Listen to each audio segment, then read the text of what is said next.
Within the space of 8 years, Megan has moved from experiencing a serious issue to being a world leader in the field and the creator of a simple solution.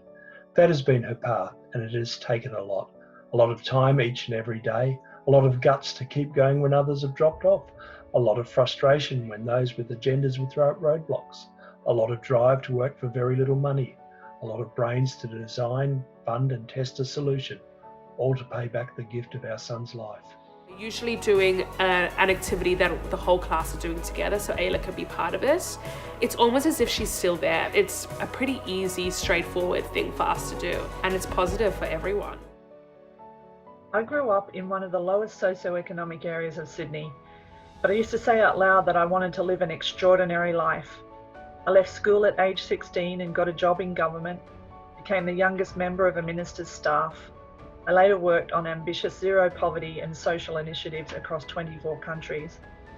But when I boarded that care flight to carry my 10-year-old son to Sydney for treatment that would eventually save him, I realised I was living that extraordinary life. And what did I witness?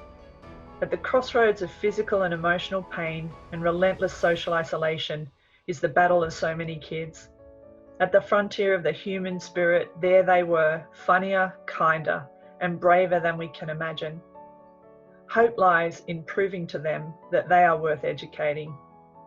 Since then, we've launched Australian First research to put school connection for sick kids onto a national agenda. We've triggered media everywhere to raise awareness, initiated the first Commonwealth report on the subject, and I researched in 6 countries to position Australia's response through a Churchill Fellowship. Our robots have been approved for use in schools in all 8 states and territories, getting sick kids back to class from hospital and home. The next thing is the policy, a push for permanent change. I believe Australia can be best in the world at this, and I'm making that my job. Chancellor, Vice-Chancellor, academic and all staff, fellow alumni and guests, I am truly honoured to receive this award.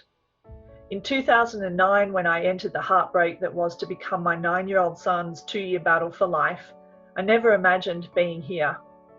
When I walked out of Sydney Children's Hospital at the end of 2011, holding my son's hand alongside my daughter and husband, I promised myself I wouldn't turn my back on kids like him who most need their schools in their toughest times, and so started the Missing School organisation.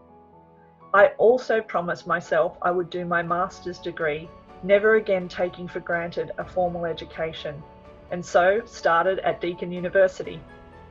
This award is game-changing for me in leading the Missing School mission, but it's life-changing for seriously sick kids across Australia by now shining your bright light on the education they deserve. I'm here because I stand on the shoulders of giants, the big hearts and brilliant minds who continue to support my work and help me. I count you among those too. Thank you so much.